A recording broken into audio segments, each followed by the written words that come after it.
سعد بن سعد رضی اللہ تعالیٰ عنہ سے مروی ہے کہ حضور نبی کریم صلی اللہ تعالیٰ علیہ وسلم نے خیبر کے دن ارشاد فرمایا کل میں ایک ایسے شخص کو یہ جھنڈا دوں گا کہ جسے اللہ تبارک و تعالیٰ فتح عطا فرمائے گا، جو اللہ اور اس کے رسول سے محبت کرتا ہے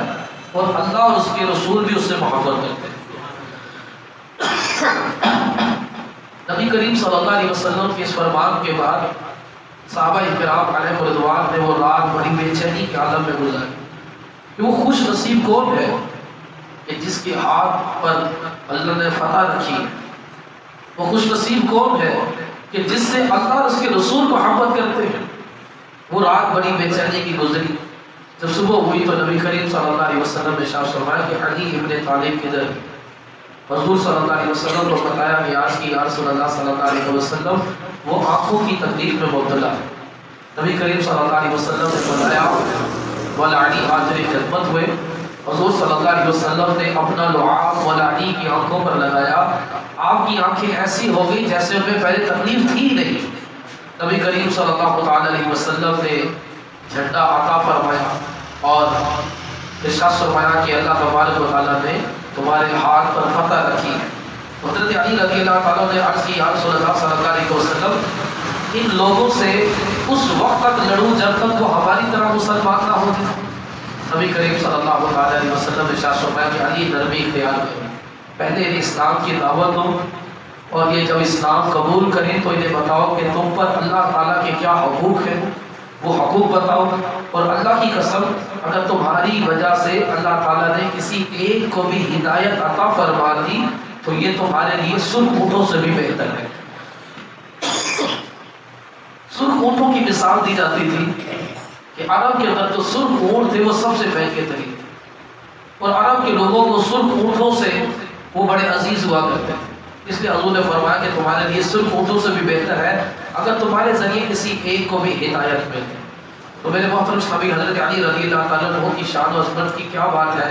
کہ حضرت علی رضی اللہ تعالیٰ عنہ قیامت والے دن سیدوں کے والد ہوئے۔ حضرت علی رضی اللہ تعالیٰ عنہ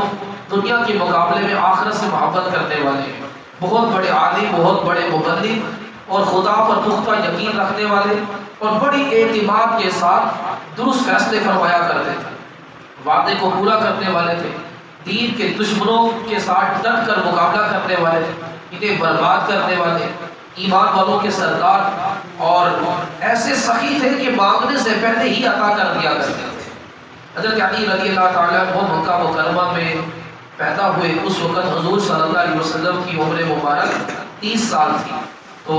آپ کا نام جو ہے وہ آپ کے والد نے علی رکھا، اور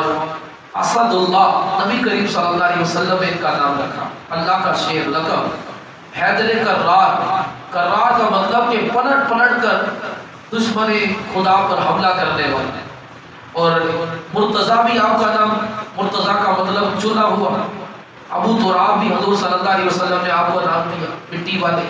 ابو الحسن کیونکہ امام حسن کے آپ والد تھے، اس بنا پر آپ کی کنیت ابو الحسن، اور فاطمہ الزہرا رضی اللہ تعالیٰ عنہ کے شوہر اور چوتھے خلیفہ، مسلمانوں کے چوتھے خلیفہ ہوئے۔ تو آپ رضی اللہ تعالیٰ عنہ حضور صلی اللہ علیہ وسلم کے چچا کے بیٹے، تو جب آپ کی ولادت ہوئی 13 رجب المرجب ہوئی، اسی مہینے کی 13 تاریخ کو جمعہ والے دن آپ کی ولادت ہوئی۔ تو جب آپ کی ولادت ہوئی تو نبی کریم صلی اللہ علیہ وسلم تشریف لائے اور اپنا لعاب حضرت علی کے منہ میں داخل کی، اپنی زبان مولا علی کے منہ میں داخل کی، تو آپ کی والدہ فاطمہ بنت اسد کہتی ہے کہ مولا علی حضور صلی اللہ علیہ وسلم کی زبان کو چوسے لگے، یہاں تک کہ نیند کی آغوش میں چلے گئے۔ جب تک چاہا آپ نے آرام فرمایا، جب حضرت علی بیدار ہوئے تو دائیاں بلائی گئی دودھ پلانے کے لیے، تو حضرت علی نے کسی کا دودھ نہ پیا۔ جب حضور صلی اللہ علیہ وسلم کو اس بات کی خبر ہوئی تو حضور صلی اللہ علیہ وسلم تشریف لائے اور پھر اپنی زبان کو مولا علی کے منہ میں داخل کیا،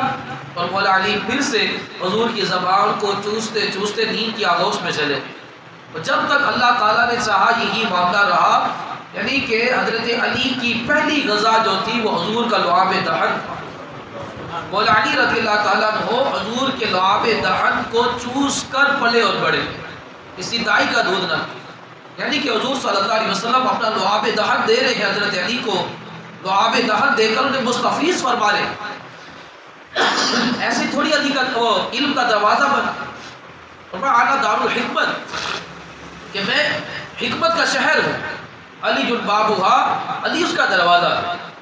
حضور صلی اللہ علیہ وسلم کی زبان اقدس کو چوسا ہے. ذہانت اور علم کا سمندر کس قدر زیادہ ہے.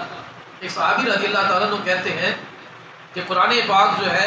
وہ 7 قراتوں میں نازل ہوا، 7 قسم کی عربی ہے، اس میں قرآن نازل ہوا. کہتے ہیں حضرت علی رضی اللہ تعالیٰ عنہ قرآن پاک کے ہر حرف کا ایک ظاہری معنی ہوتا ہے اور ایک باطنی معنی ہوتا ہے. مولا علی کو قرآن پاک کے ہر حرف کا ظاہری معنی بھی پتہ ہے اور باطنی معنی بھی پتہ ہے.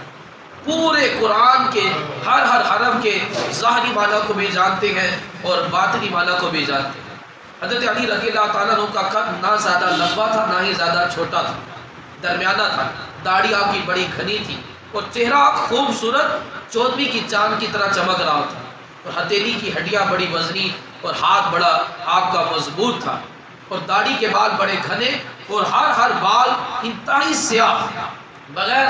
خضاب لگائے آپ کی داڑھی کے بال بہت زیادہ سیاہ تھے. اور آپ کا بچپنا بھی کیسا پیارا بچپنا ہے کہ نبی کریم صلی اللہ علیہ وسلم نے ان کو گود لے لیا تھا، کیونکہ ابو طالب کے مالی حالات اتنے بہتر نہیں تھے. حضور نے ان کو گود لیا، ان کی پرورش کی، ان کی تربیت کی، اور 10 سال کی عمر میں آپ نے اسلام قبول کر لیا، اور 10 سال کی عمر سے نیکی کی دعوت میں بڑھ چڑھ کر حصہ لیتے. اس ساری عمر حضور صلی اللہ علیہ وسلم کی امداد و نصرت، دین کی حمایت، دین کے دشمنوں کے ساتھ مقابلہ کیا، اور اسی میں آپ کی پوری زندگی جو گزری ہے وہ 10 سال کی عمر میں آپ اسلام قبول کرتے ہیں، اور 10 سال کی عمر سے لے کر اپنی پوری زندگی اسلام کی خدمت میں آپ نے